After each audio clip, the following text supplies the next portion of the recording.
Напоминание из Корана.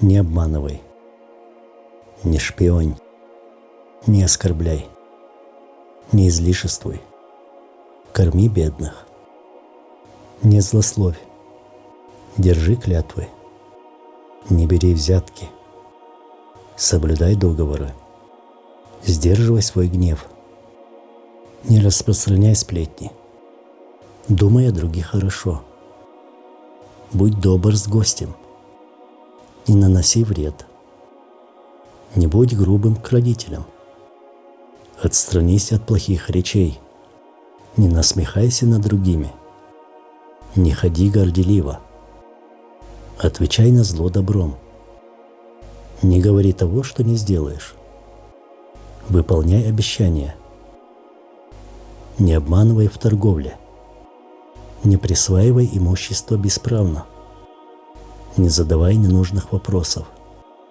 не будь скупым и расточительным, не обзывай других, не называй себя безгрешным, говори вежливо даже с невеждой, не проси вознаграждения за добрые поступки, уступай место другому на собраниях.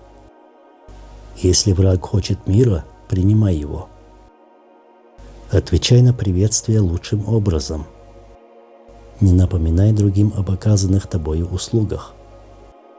Примиряй враждующих. Остерегаться многобожия –